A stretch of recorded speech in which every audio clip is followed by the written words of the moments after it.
اللہ کے نام سے جو رحمان اور رحیم ہے۔ الحج نام چوتھے رکوع کی دوسری آیت وَأَذِّن فِي النَّاسِ بِالْحَجِّ سے ماخوذ ہے۔ زمانہ نزول،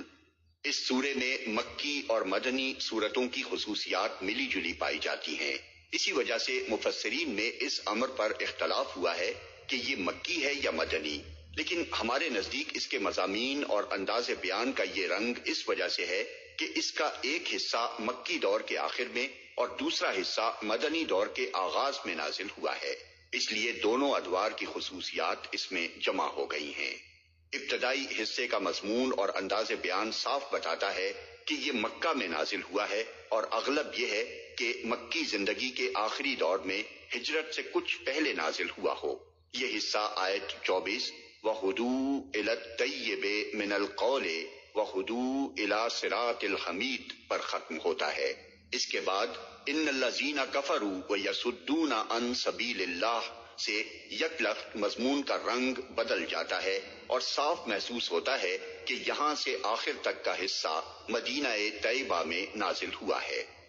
بعید نہیں کہ یہ ہجرت کے بعد پہلے ہی سال ذی الحج میں نازل ہوا ہو، کیونکہ آیت 25 سے 41 تک کا مضمون اسی بات کی نشاندہی کرتا ہے، اور آیت 39-40 کی شان نزول بھی اسی کی موعد ہے۔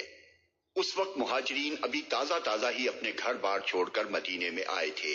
حج کے زمانے میں ان کو اپنا شہر اور حج کا اجتماع یاد آ رہا ہوگا، اور یہ بات بری طرح کھل رہی ہوگی کہ مشرکین قریش نے ان پر مسجد حرام کا راستہ تک بند کر دیا ہے۔ اس زمانے میں وہ اس بات کے بھی منتظر ہوں گے کہ جن ظالموں نے ان کو گھروں سے نکالا، مسجد حرام کی زیارت سے محروم کیا اور خدا کا راستہ اختیار کرنے پر ان کی زندگی تک دشوار کر دی، ان کے خلاف جنگ کرنے کی اجازت مل جائے۔ یہ ٹھیک نفسیاتی موقع تھا ان آیات کے نزول کا۔ ان میں پہلے تو حج کا ذکر کرتے ہوئے یہ بتایا گیا ہے کہ یہ مسجد حرام اس لیے بنائی گئی تھی اور یہ حج کا طریقہ اس لیے شروع کیا گیا تھا کہ دنیا میں خدائے واحد کی بندگی کی جائے، مگر آج وہاں شرک ہو رہا ہے اور خدائے واحد کی بندگی کرنے والوں کے لیے اس کے راستے بند کر دیے گئے ہیں۔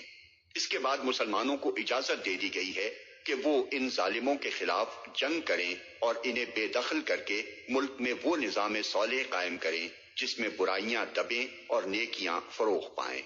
ابن عباس، مجاہد، عروہ بن زبیر، زید بن اسلم، مقاتل بن حیان، قتادہ اور دوسرے اکابر مفسرین کا بیان ہے کہ یہ پہلی آیت ہے جس میں مسلمانوں کو جنگ کی اجازت دی گئی، اور حدیث و سیرت کی روایات سے ثابت ہے کہ اس اجازت کے بعد فوراً ہی قریش کے خلاف عملی سرگرمیاں شروع کر دی گئیں، اور پہلی مہم صفر 2 ہجری میں ساحل بحر احمر کی طرف روانہ ہوئی، جو غزوہ ودان یا غزوہ ابوا کے نام سے مشہور ہے۔ موضوع و مبحث: اس سورہ میں 3 گروہ مخاطب ہیں: مشرکین مکہ، مذبذب اور متردد مسلمان، اور مومنین صادقین۔ مشرکین سے خطاب کی ابتدا مکے میں کی گئی اور مدینے میں اس کا سلسلہ پورا کیا گیا۔ اس خطاب میں ان کو پورے زور کے ساتھ متنبہ کیا گیا ہے کہ تم نے ضد اور ہٹ دھرمی کے ساتھ اپنے بے بنیاد جاہلانہ خیالات پر اصرار کیا، خدا کو چھوڑ کر ان معبودوں پر اعتماد کیا جن کے پاس کوئی طاقت نہیں ہے، اور خدا کے رسول کو جھٹلا دیا۔ اب تمہارا انجام وہی کچھ ہو کر رہے گا جو تم سے پہلے اس روش پر چلنے والوں کا ہو چکا ہے۔ نبی کو جھٹلا کر اور اپنی قوم کے صالح ترین عنصر کو نشانہ ستم بنا کر تم نے اپنا ہی کچھ بگاڑا ہے۔ اس کے نتیجے میں خدا کا جو غضب تم پر نازل ہوگا، اس سے تمہارے بناوٹی معبود تمہیں نہ بچا سکیں گے۔ اس تنبیہ و انذار کے ساتھ افہام و تفہیم کا پہلو بالکل خالی نہیں چھوڑ دیا گیا ہے۔ پوری صورت میں جگہ جگہ تذکیر اور نصیحت بھی ہے، اور شرک کے خلاف اور توحید و آخرت کے حق میں مؤثر دلائل بھی پیش کیے گئے ہیں۔ مذبذب مسلمان جو خدا کی بندگی تو قبول کر چکے تھے مگر اس راہ میں کوئی خطرہ برداشت کرنے کے لیے تیار نہ تھے، ان کو خطاب کرتے ہوئے سخت سرزنش کی گئی ہے۔ ان سے کہا گیا ہے کہ یہ آخر کیسا ایمان ہے کہ راحت مسرت عیش نصیب ہو تو خدا تمہارا خدا اور تم اس کے بندے، مگر جہاں خدا کی راہ میں مصیبت آئی اور سختیاں جھیلنی پڑی، پھر نہ خدا تمہارا خدا رہا اور نہ تم اس کے بندے رہے، حالانکہ تم اپنی اس روش سے کسی ایسی مصیبت اور نقصان اور تکلیف کو نہیں ٹال سکتے جو خدا نے تمہارے نصیب میں لکھ دی ہو۔ اہل ایمان سے خطاب دو طریقوں پر کیا گیا ہے۔ ایک خطاب ایسا ہے جس میں وہ خود بھی مخاطب ہیں اور عرب کی رائے عام بھی، اور دوسرے خطاب میں صرف اہل ایمان مخاطب ہیں۔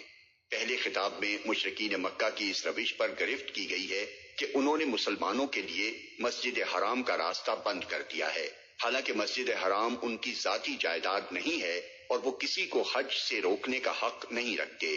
یہ اعتراض نہ صرف یہ کہ بجائے خود حق بجانب تھا، بلکہ سیاسی حیثیت سے یہ قریش کے خلاف ایک بہت بڑا حربہ بھی تھا۔ اس سے عرب کے تمام دوسرے قبائل کے ذہن میں یہ سوال پیدا کر دیا گیا کہ قریش حرم کے مجاور ہیں یا مالک۔ اگر آج اپنی ذاتی دشمنی کی بنا پر وہ ایک گروہ کو حج سے روک دیتے ہیں اور اس کو برداشت کر لیا جاتا ہے، تو کیا بعید ہے کہ کل جس سے بھی ان کے تعلقات خراب ہوں اس کو وہ حدود حرم میں داخل ہونے سے روک دیں اور اس کا عمرہ و حج بند کر دیں۔ اس سلسلے میں مسجد حرام کی تاریخ بیان کرتے ہوئے ایک طرف یہ بتایا گیا ہے کہ ابراہیم علیہ السلام نے جب خدا کے حکم سے اس کو تعمیر کیا تھا تو سب لوگوں کو حج کا اذن عام دیا تھا، اور وہاں اول روز سے مقامی باشندوں اور باہر سے آنے والوں کے حقوق یکساں قرار دیے گئے تھے۔ دوسری طرف یہ بتایا گیا ہے کہ یہ گھر شرک کے لیے نہیں ہے بلکہ خدائے واحد کی بندگی کے لیے تعمیر ہوا تھا۔ اب یہ کیا غضب ہے کہ وہاں ایک خدا کی بندگی تو ہو ممنوع اور بتوں کی پرستش کے لیے ہو پوری آزادی۔ دوسرے خطاب میں مسلمانوں کو قریش کے ظلم کا جواب طاقت سے دینے کی اجازت عطا کی گئی ہے، اور ساتھ ساتھ ان کو یہ بھی بتایا گیا ہے کہ جب تمہیں اقتدار حاصل ہو تو تمہاری روش کیا ہونی چاہیے اور اپنی حکومت میں تم کو کس مقصد کے لیے کام کرنا چاہیے۔ یہ مضمون سورہ کے وسط میں بھی ہے اور آخر میں بھی۔ آخر میں گروہ اہل ایمان کے لیے مسلم کے نام کا باقاعدہ اعلان کرتے ہوئے یہ فرمایا گیا ہے کہ ابراہیم کے اصل جانشین تم لوگ ہو،